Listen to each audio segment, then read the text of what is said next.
সুপ্রিয় শিক্ষার্থী বন্ধুরা, দ্য স্টাডি বি চ্যানেলে তোমাদেরকে স্বাগতম। আমরা একাদশ দ্বাদশ শ্রেণীর বাংলা বিষয় নিয়ে আলোচনা করছি। তো বাংলা বিষয়ের ধারাবাহিক আলোচনায় এ পর্যায়েতে আমরা বাংলার একটি অতি গুরুত্বপূর্ণ কবিতা কাব্যাংশ নাম বিভীষণের প্রতি মেঘনাদ, এই কবিতা অংশটুকু নিয়ে আলোচনা করব। এই কবিতা অংশটুকু সাধারণত প্রত্যেকেই একটা প্রবলেম ফেস করে যে যেহেতু ভাষাটা আধুনিক বাংলা শব্দের মধ্যে পড়ে না, যার কারণে অনেকেই চিন্তা করে যে এটি আসলে অনেক কঠিন একটি কবিতা। কিন্তু যদি আপনি অর্থগুলো বুঝে ফেলেন তাহলে মনে হবে যে অনেক বেশি সহজ একটা কবিতা। এই বিভীষণের প্রতি মেঘনাদ কবিতাটি মাইকেল মধুসূদন দত্ত রচিত মেঘনাদ বধ কাব্য থেকে নেওয়া হয়েছে।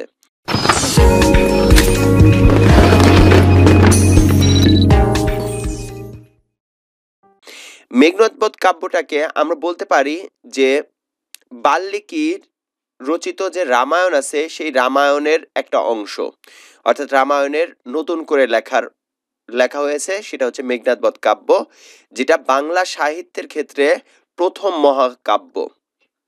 বাংলা সাহিত্যের প্রথম মহাকাব্য মেঘনাদ বধ কাব্য। এই মেঘনাদ বধ কাব্যটি 9টি স্বর্গে বিভক্ত এবং তার মানে আমি এটাকে বলতে পারি যে বাল্মীকির রামায়ণের নবরূপ এটি। এই 9টি স্বর্গর মধ্যে কি কি আছে আমরা একটু দেখে নিই। প্রথমটার নাম হচ্ছে অভিষেক, দ্বিতীয়টার অস্ত্রলাভ, তৃতীয়টা সমাগম, চতুর্থ অশোক বন, পঞ্চম উদ্যোগ, ষষ্ঠ নাম্বার স্বর্গ হচ্ছে বধ। এই বধ বা বধ যেটাকে আমরা বলি যে এভাবেও বলতে পারি যে বধ এবং এটা এভাবেও বলতে পারি। সো বধ এই অংশটার থেকে একটা অংশ, এই ষষ্ঠ স্বর্গের একটা অংশ হচ্ছে বিভীষণের প্রতি মেঘনাদ। এরপরেও আরো যে অংশগুলো আছে, সপ্তম স্বর্গে আছে শক্তি নির্ভেদ, অষ্টম প্রেতপুরী এবং নবম হচ্ছে সংস্ক্রিয়া। এ পর্যায়েতে আমরা মেঘনাদ বধ কাব্যের আগের ইতিহাসটা যেটুকু আপনাদের দরকার নেই সেই ইতিহাসটা নিয়ে একটু আলোচনা করব, যাতে করে আপনারা খুব সহজেই বুঝতে পারেন যে এটি আসলে কি ধরনের রচনা। এটা নিয়ে যদি আমরা আলোচনা করি তো আলোচনার ক্ষেত্রে আমরা যে জিনিসটা প্রথমে বলতে হবে সেটা হচ্ছে অযোধ্যা নামক এক রাজ্যের কথা। সেই অযোধ্যার পূর্বপুরুষ ছিলেন হচ্ছে সূর্যবংশীয় রাজা দিলীপ এবং তার সন্তান ছিলেন রঘু। এই রঘু থেকেই বলা হয়ে থাকে রঘুবংশ। আর রঘুবংশের যিনি শ্রেষ্ঠ যোদ্ধা তাকে বলা হয়ে থাকে রাঘব। সো এই রঘুবংশের রাঘব, যার সন্তান হচ্ছেন অজয় এবং এই অজর সন্তান হচ্ছেন দশরথ। এই দশরথ থেকে আসবে দশরথী বা মহারথী শব্দটা। রথ অর্থ হচ্ছে যুদ্ধ। দশরথ হচ্ছে যিনি অজর সন্তান, তিনি ছিলেন অযোধ্যার রাজা। এই অযোধ্যার রাজা দশরথের ছিল 3টা স্ত্রী, কিন্তু তাদের স্ত্রীর কোনো পুত্র সন্তান জন্ম নিচ্ছিল না। একটি কন্যা সন্তান ছিল শান্তা নামে। তো এর পরবর্তীতে তার 3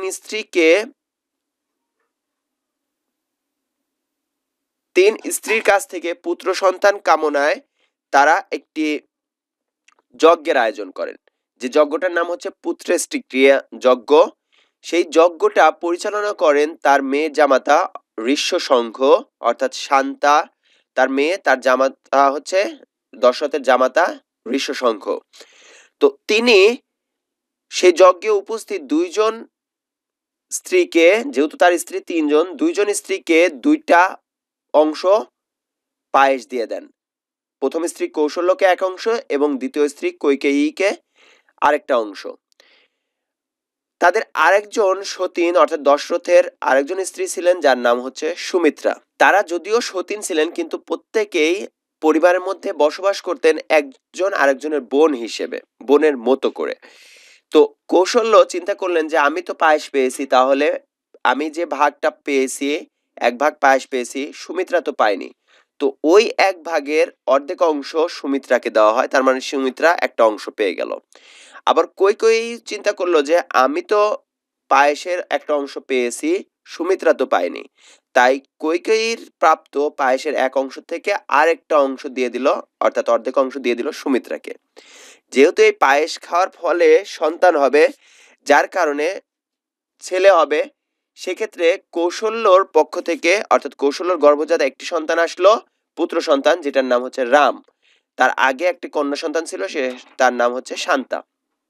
কৈকেয়ীর ঘরেও যেহেতু সে এক ভাগ খেয়েছে, তার ঘরেও একটি পুত্র সন্তান আসলো, যার নাম হচ্ছে ভরত।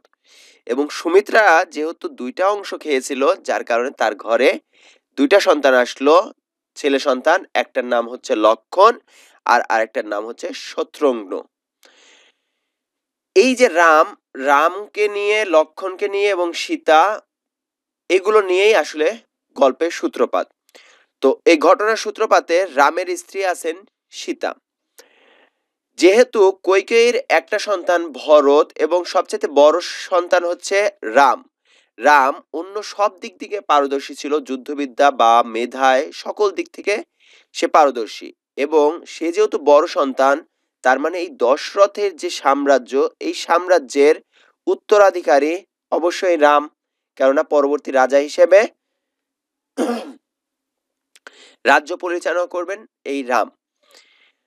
কৈকেয়ী, যিনি রামের সৎ মা, তিনি তার একজন দাসী ছিলেন। এই কৈকেয়ীর একজন দাসী, যার নাম হচ্ছে মন্থরা, তিনি শুধুমাত্র কুমতলবে থাকতেন বা কুমন্ত্রণা দিতেন। তিনি কৈকেয়ীকে বললেন যে যদি রাম রাজা হয় তাহলে কৌশল্য হবে হচ্ছে রাজমাতা, রাজমাতার ক্ষমতাটা থাকে রাজার চাইতেও বেশি। সো কৈকেয়ী নিজে চিন্তা করলেন যে যদি রাম রাজা হয় তাহলে কৌশল্য হবে রাজমাতা, তাহলে সে তো রাজমাতা হতে পারছে না। কিন্তু দ্বিতীয় সন্তান রাম যদি এখান থেকে বাদ হয়ে যায়, তাহলে দ্বিতীয় সন্তান হিসেবে ভরত হবে হচ্ছে রাজা, তার মা হিসেবে কৈকেয়ী হবে রাজমাতা। তাই মন্থরার কুমতলবে, কুপরামর্শে কৈকেয়ী একটি চাল চাললো। সেই চালটা কি? দশরথ একবার যুদ্ধে গিয়েছিলেন, যুদ্ধটার নাম ছিল হচ্ছে দেবাসুর যুদ্ধে। দেবাসুর যুদ্ধে তিনি শম্ভরাশুকে পরাজিত করতে গিয়ে, শম্ভরাশুকে বধ করতে গিয়ে তিনি আহত হয়ে যান। সেই আহত অবস্থাতে, অর্থাৎ দশরথ যখন আহত হয়ে যায়, সেই আহত অবস্থা থেকে তাকে সুস্থতায় নিয়ে আসেন এই কৈকেয়ী। সেবা শুশ্রূষার মাধ্যমে কৈকেয়ী তাকে সুস্থ করে তোলেন।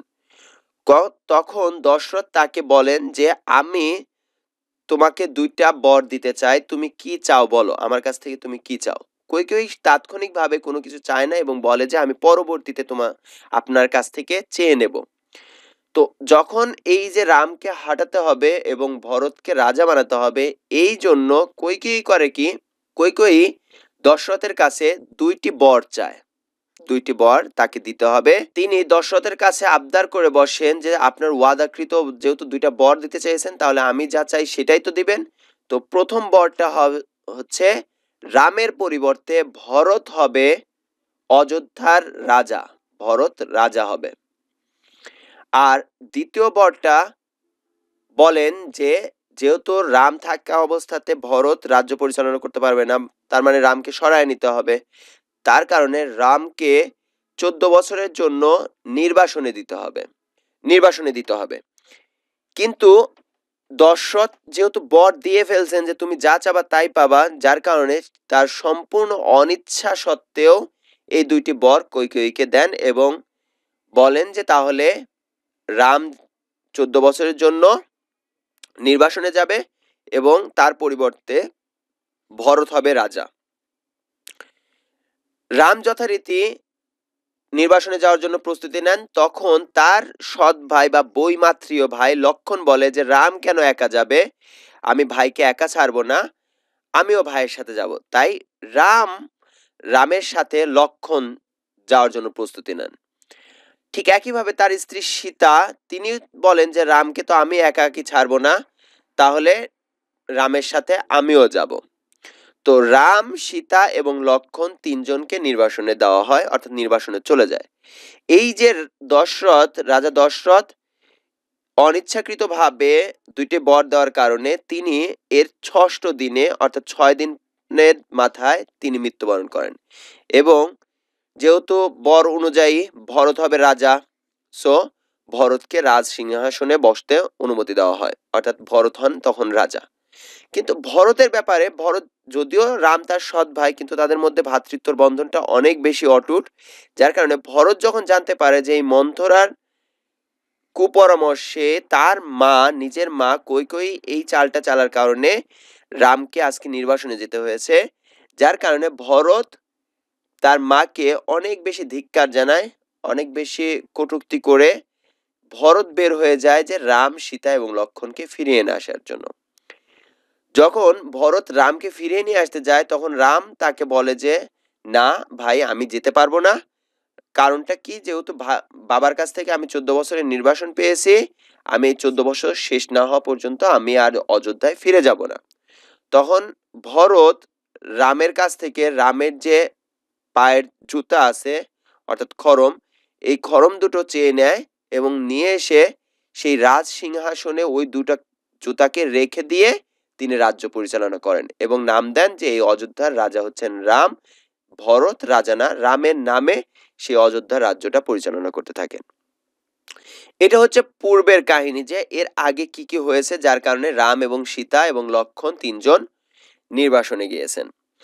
এর বাহিরে আরেকটা কাহিনী আছে, যেটা হচ্ছে এই রাম, শান্তা, ভরত, লক্ষ্মণ, শত্রুঘ্ন এগুলোর জন্ম নেওয়ারও আগের একটা ঘটনা। সেই ঘটনার দিকে একটু আমরা তাকাবো। সেই ঘটনার দিকে যদি আমরা তাকাই, সেক্ষেত্রে আমরা পাই যে এই দশরথ যৌবনকালে, তার যৌবনকালে একটা সময় গভীর রাত্রে তিনি কলসে জল পূর্ণ অবস্থাতে একজন মানুষকে তিনি হাতি মনে করে, হস্তি মনে করে তীর মেরে তাকে মেরে ফেলেন। যখন সেই মানুষটা মারা যায়, তখন সেই মানুষটাকে, অর্থাৎ মণিকুমারকে, যার নাম মণিকুমার, তাকে নিয়ে গিয়ে তার বাবার কাছে নিয়ে যান। তখন তার বাবা একটা উক্তি করে বসেন সন্তান বিয়োগের কারণে। তিনি উক্তি করে বসেন যে পুত্র বেশনাজং দুঃখং যততন্নম সাংপ্রতম এবং এবং তং পুত্র শোকেন রাজন কালং করিষ্যসি। তো এটার অর্থটা হচ্ছে যে হে রাজা, তুমি যেভাবে আমাকে পুত্র হারানোর ব্যথা দিয়েছিলে, পুত্র হারানোর ব্যথা দিলে, একদিন তুমিও ঠিক একইভাবে পুত্রকে হারিয়ে ফেলবে, অর্থাৎ পুত্র শোকে তুমি প্রাণ হারাবে। যার কারণে দশরথ রামকে 14 বছরের নির্বাসনে দেওয়ার মাত্র 6 দিনের মাথায় সে নিজে মারা যায়। এখন এটা হচ্ছে পূর্বের ঘটনা, কিন্তু পরবর্তীতে এই কবিতাটা আসলো কিভাবে, সেটার জন্য আমাকে আরেকটু ভালোভাবে জানতে হবে। তো চলুন একটু দেখে নিই। এখানে দুইটা চরিত্র আমরা পাবো, নিকষা সতী এবং হচ্ছে সুমিত্রা, দুইজন মায়ের কথা বলা হয়। এই নিকষা সতীর তিনটা সন্তান, এক হচ্ছে রাবণ, কুম্ভকর্ণ এবং বিভীষণ। এখানে একটু ঘটনা আছে, আমরা বলবো। এই রাবণ, কুম্ভকর্ণ এবং বিভীষণ, এদের যে রাজ্য তার নাম বলা হয় লঙ্কাপুরী। বর্তমানে যেটা শ্রীলঙ্কা বোঝায় সেই লঙ্কাপুরী। লঙ্কাপুরীর হচ্ছেন রাজা এখানে রাবণ, যাকে বলা হয়েছে রক্ষশ্রেষ্ঠ। এদের একটা বোন আছে যার নাম হচ্ছে শূর্পণখা।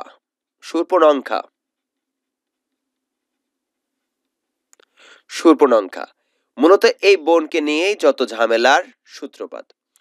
শূর্পণখা এই লঙ্কাপুরীতে থাকতে থাকতে একটা সময় বোর ফিল করে, অর্থাৎ সে অনেক বেশি অবকাশ চায়।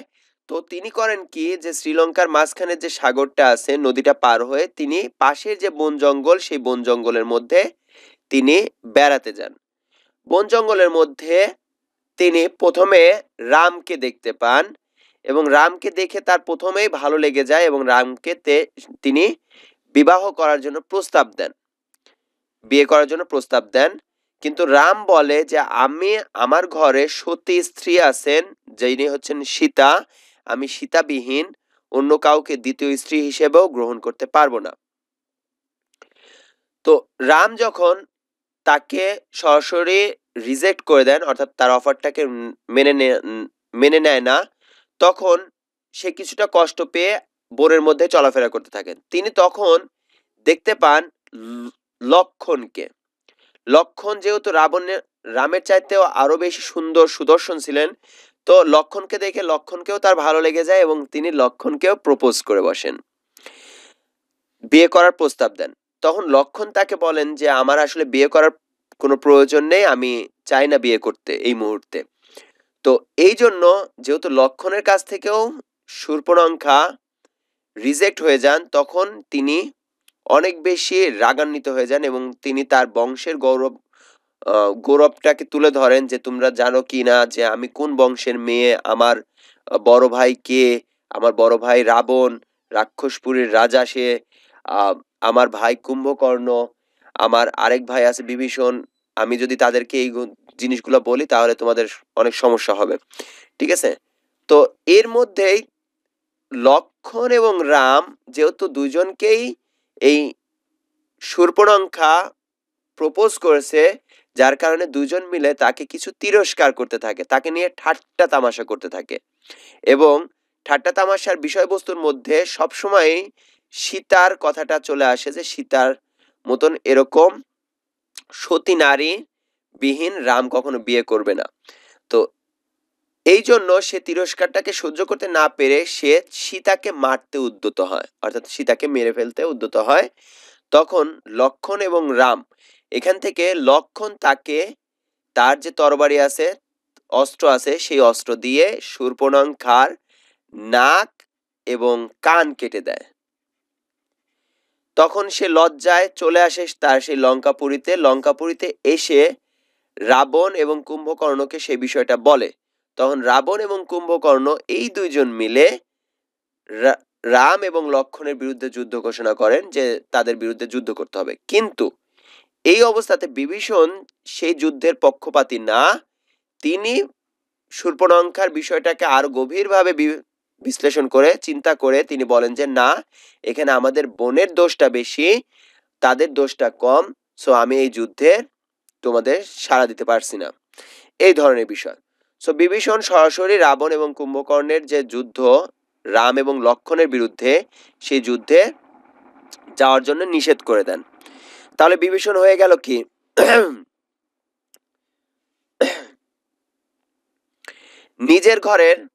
নিজের ঘরের মধ্যে নিজের পক্ষপাতিত্ব না নিয়ে সে পক্ষ নিচ্ছে রাম এবং লক্ষণের, এবং অনেক বেশি বিচক্ষণ ছিলেন বিভীষণ এবং অনেক বেশি জ্ঞানী ছিলেন, যার কারণে দূরদর্শিতার কারণে তিনি আগে থেকে চিন্তা ভাবনা করেছিলেন যে আসলে আমার বোনেরই হয়তো দোষ, এখানে রাম এবং লক্ষণের বিরুদ্ধে যুদ্ধ ঘোষণা করাটা আসলে ঠিক নয়। তো এই জায়গাটাতে আমরা বললাম হচ্ছে বিভীষণের বিষয়টা। এখন এই রাবণের অনেকগুলো সন্তান, তার মধ্যে একটা সন্তানের নাম বলতে পারি যে মেঘনাদ, আর একটা সন্তান হচ্ছে অতিকায়ের যে সন্তান সেটা হচ্ছে অক্ষয় কুমার। রাবণের আরেকটা সন্তান হচ্ছে অক্ষয় কুমার। তো এখন ব্যাপারটা হচ্ছে যে এই মেঘনাদের একটা বিষয়, মেঘনাদের মা হচ্ছে মন্দোদরী। এটা সম্পর্কে একটা কাহিনী প্রচলিত আছে, আমি এটার এখন পর্যন্ত সত্যতা বলতে পারবো না। প্রচলিত কাহিনীটা এরকম যে মেঘনাদ কেন এত বেশি শক্তিশালী সেটা নিয়ে একটু কথা বলি। মন্দোদরী কোনো এক সময় যখন নদীর ধার দিয়ে চলাচল করছেন, তখন দেখতে পান যে নদীতে পার্বতী, যিনি শিবের স্ত্রী পার্বতী, তিনি গোসল করছেন।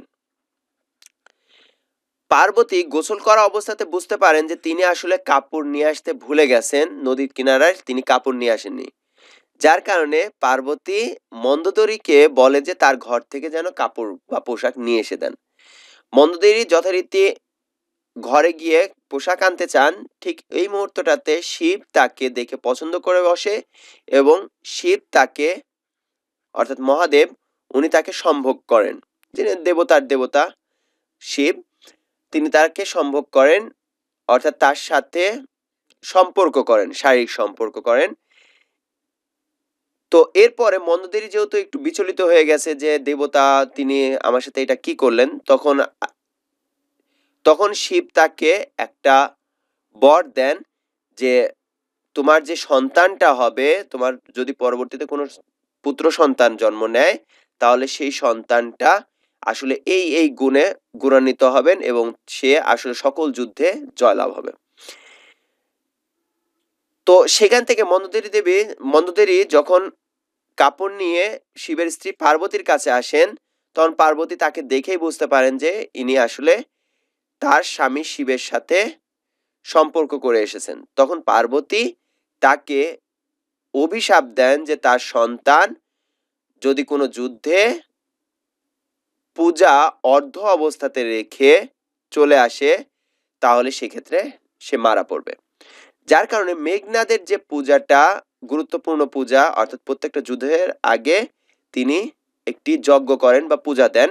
সেই পূজাটা যদি অসমাপ্ত রেখে যান, তাহলে তিনি সেই যুদ্ধে মারা যাবেন। তো এইটা হচ্ছে মূল থিম, যে তার মানে পূজাটাকে যদি অর্ধ অবস্থায় রেখে সে কোনো যুদ্ধ অবতীর্ণ হয়, তাহলে সে মারা যাবেন। যদিও এর আগে মেঘনাদ অনেকগুলো যুদ্ধ করেছেন, যেটা হচ্ছে মহারথী একজন বলা হয়ে থাকে। মহারথী, অতি মহারথী যিনি হচ্ছেন ইন্দ্র, সেই ইন্দ্রকে তিনি পরাস্ত করেন, যার কারণে মেঘনাদের আরেক নাম দেওয়া হয়। ইন্দ্রকে যেহেতু জিতে ফেলেছেন, যার কারণে বলা হয় ইন্দ্রজিৎ। এবং তিনি মেঘের আড়াল থেকে যুদ্ধ করতে পারতেন, যার কারণেই তিনি হচ্ছে মেঘনাদ। এবং তিনি জন্মের সময় মেঘনাদ মেঘের মতন গর্জন করেছিলেন, যার কারণে তার নামটা রাখা হয় মেঘনাদ। তাহলে এখান থেকে আমরা বুঝতে পারলাম যে মেঘনাদকে সরাসরি যদি যুদ্ধে যায়, তাহলে সে মেঘের আড়ালে থেকে যুদ্ধ করতে পারবে। তার মানে সে অদৃশ্য হওয়ার কিছুটা ক্ষমতা রাখে, যে অদৃশ্য অবস্থাতে যুদ্ধ করে যে কাউকে পরাস্ত করতে পারে। কিন্তু মূল থিমটা কি, যে যুদ্ধর অর্থাৎ যেহেতু যজ্ঞটা যদি পূর্ণ সমাপ্ত না হয়, তাহলে সেক্ষেত্রে মেঘনাদ যদি যুদ্ধে যায়, তাহলে মেঘনাদ মারা পড়বে। এখন আসুন আমরা কিছু পরিচয়ে যাব। তার আগে আরেকটু ঘটনাটা বলি। যেহেতু মেঘনাদের এই বিষয়গুলো জানা ছিল, জানে কে? বিভীষণ। এখন যখন রাবণের সাথে রাম এবং লক্ষ্মণের যুদ্ধ হয়, তখন বারবার রাবণ পরাস্ত হতে থাকে এমন যে তার একটা ছেলে ছিল বীরবাহু, সর্বশেষ যিনি বীরবাহু যুদ্ধে গিয়ে রাম এবং লক্ষ্মণের কাছে পরাস্ত হয়ে মারা যায়। তখন রাবণ নিজে চায় যে আমি যুদ্ধে অবতীর্ণ হব। তখন মেঘনাদ তাকে গিয়ে বলে যে বাবা, আমি হলাম বাসব বিজয়ী, অর্থাৎ মেঘনাদ বাসব বিজয়ী, আমি থাকতে তুমি কেন যুদ্ধে যাবে? সন্তান যদি পালোয়ান হয়ে থাকে, অর্থাৎ সন্তান যদি শক্তি রাখে, তাহলে সন্তানের পরিবর্তে বাবা কেন যুদ্ধে যাবে? তো এবার যুদ্ধে আমি যাব। তো রাবণ বাদ দিয়ে মেঘনাদকে যুদ্ধের জন্য প্রস্তুতি নেওয়া হয়। তো এই যে বীরবাহু মারা পড়ছে, মেঘনাদ পরবর্তীতে যুদ্ধে যাবে। যখন মেঘনাদের ব্যাপারে সবাই জানতো যে মেঘনাদ মেঘের আড়াল থেকে যুদ্ধ করতে পারে, মেঘনাদকে পরাস্ত করার মতন কেউ নেই, এবং মহারথী যিনি হচ্ছেন মহাযোদ্ধা ইন্দ্রজিৎ দেবতা, তিনিই পরাস্ত হয়েছেন। আর রাম তো মানুষ মাত্র, লক্ষণ হচ্ছে মানুষ মাত্র। তো তাহলে দেবতা যার কাছে পরাস্ত হয়েছেন, তাকে মানুষ কিভাবে হারাতে পারেন? তো এই জন্য মেঘনাদকে যেহেতু পরাস্ত করা সম্ভব না, এই জন্য বিভীষণ রাম এবং লক্ষ্মণের পক্ষপাতিত্ব নিয়ে মেঘনাদকে পরাস্ত করার জন্য উদ্যত হন। এখন আসি, এখানে যে চরিত্রগুলো আছেন, সেই চরিত্রগুলো একটু আমরা বর্ণনাটা দেখে নেব। মেঘনাদকে এখানে কয়েকটা নামে ডাকা হয়েছে। এক হচ্ছে অরিন্দ্রম। অরি অর্থ শত্রু, আর অরিন্দ্রম মানে হচ্ছে শত্রুকে যে দমন করতে পারে, তাকে বলা হয় অরিন্দম। বাসব বিজয়, তিনি যেহেতু বাসবকে জয় করেছিলেন, যার কারণে তাকে বলা হয় বাসব বিজয়ী। ধীমান, যার অর্থ জ্ঞানী। রাবণী দাস, অর্থাৎ রাবণের সন্তানকে বলা হয় রাবণী দাস বলতে মেঘনাদকে বোঝানো হয়েছে। পরাক্রম দাস, অর্থাৎ পরাক্রম বলতে বোঝানো হয়েছে বিভীষণকে, তার দাস হিসেবে ব্যবহার করা হয়েছে যে মেঘনাদকে। বাসব ত্রাস, বাসবের জন্য তিনি ত্রাস স্বরূপ, যার কারণে বাসব ত্রাস ব্যবহার করা হয়েছে। বীরেন্দ্র বলি, রাবণ আত্মজে, এবং আরেকটা নাম সেটা হচ্ছে ইন্দ্রজিৎ। ঠিক একইভাবে রামের কিছু নাম আছে, সেটা হচ্ছে রামকে এখানে বলা হয়েছে অধম এবং রাঘব। রঘুবংশের যেহেতু শ্রেষ্ঠ যোদ্ধা, এই জন্য রাঘব বলা হয়েছে।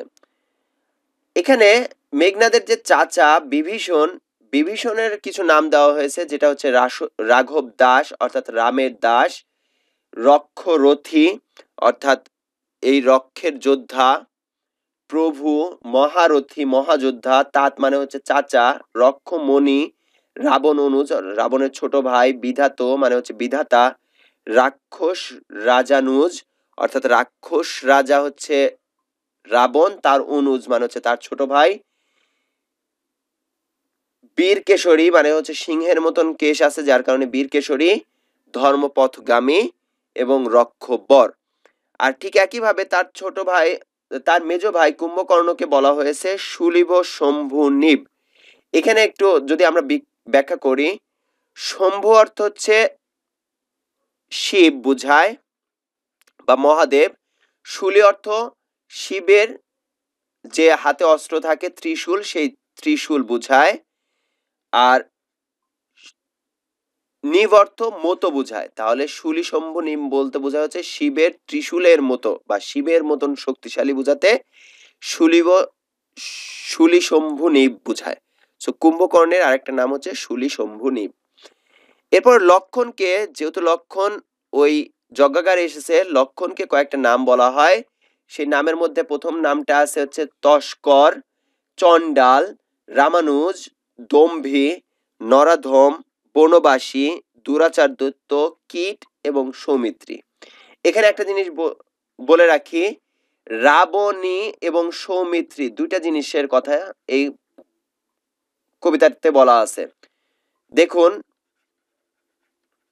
রাবণের সন্তানকে বলা হচ্ছে রাবণী, অর্থাৎ রাবণের সাথে যদি আমি ই যুক্ত করি তাহলে রাবণী হয়ে যাচ্ছে। আর সুমিত্রার সন্তানকে, সুমিত্রার সাথে যদি আমি ই যুক্ত করে সৌমিত্রী বানাচ্ছি, সো সৌমিত্রী বলতে সুমিত্রার গর্ভজাত সন্তানকে বলা যাচ্ছে সৌমিত্রী, আর রাবণের সন্তানকে বোঝা যাচ্ছে রাবণী। আর এখানে আরেকজন আছেন যিনি হচ্ছেন রাবণ, যাকে এখানে একটা নামেই উল্লেখ করা হয়েছে, যিনি হচ্ছেন রক্ষ শ্রেষ্ঠ, অর্থাৎ রাক্ষস পল্লীর শ্রেষ্ঠ, লঙ্কাপুরীর শ্রেষ্ঠ, যার কারণে রক্ষ শ্রেষ্ঠ। এই ছিল মূল থিমটা। আমরা পরবর্তী অংশটাতে আমরা মূল কবিতাগুলো নিয়ে ব্যাখ্যা সহ আলোচনা করব ইনশাআল্লাহ। ধন্যবাদ সবাইকে। সালামু আলাইকুম রহমতুল্লাহ।